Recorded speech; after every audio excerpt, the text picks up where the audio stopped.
Welcome back. You have to see it to believe it. A new full-scale replica of Noah's Ark called the Ark Encounter is set to open in Williamstown, Kentucky this Thursday. It's believed to be the largest timber frame structure in the world and cost more than $100 million to build. I want to bring in Ken Ham right now. He is president and CEO of Answers in Genesis, the ministry that built the Ark. Good to see you, sir. Thanks so much for joining us. Hi, it's great to be with you, Maria. Well, it looks beautiful. Tell us about it. Well, it is the largest timber frame structure in the world. It was built by 100 Amish craftsmen. They did an ark raising instead of a barn raising. But it's got 3.3 million board feet of timber, and it's built after the dimensions in the Bible of Noah's Ark. So it's 1.5 times the length of a football field, half the width of a football field. From ground level to roof is 7 stories. From ground level to the top of the bow is 10 stories. And research indicates up to 2 million people a year, just on our research in America alone, will come to this. Is going to be an incredible economic boost to northern Kentucky, in fact to the whole state of Kentucky. Yeah, so you think this is going to be a huge attraction built by Amish woodworkers with donations, junk bonds, and tax rebates from the state, and you were planning this for 6 years. Do you think this is going to be a big economic boost?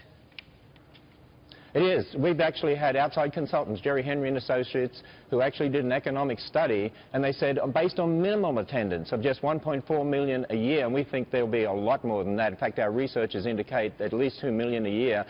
But the research indicates over 10 years an economic impact on the state of Kentucky of $4 billion, creating up to 20,000 jobs. And, you know, we had 8,000 people here yesterday, just our supporters, our donors, because this is totally privately funded. No taxpayer money has been used, no government money in building this, totally privately funded. And the supporters that were here yesterday, just as, you know, a preview of the Ark, I mean, the whole area was slammed in regard to restaurants and hotels are saying they're booked out around the area.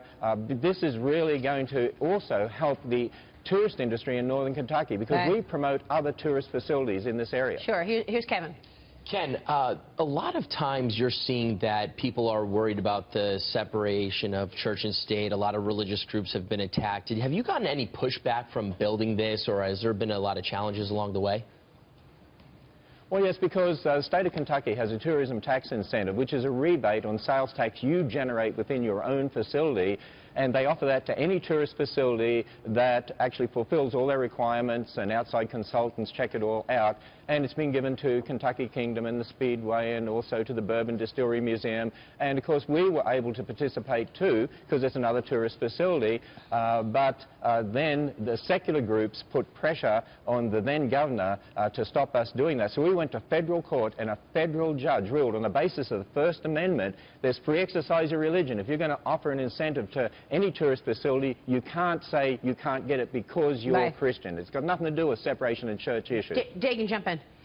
Ken, in terms of, do you expect to convert more people by having this attraction and make them right with the Lord, so to speak? Well, you know what, we are Christians. I say that as a Southern Baptist, so...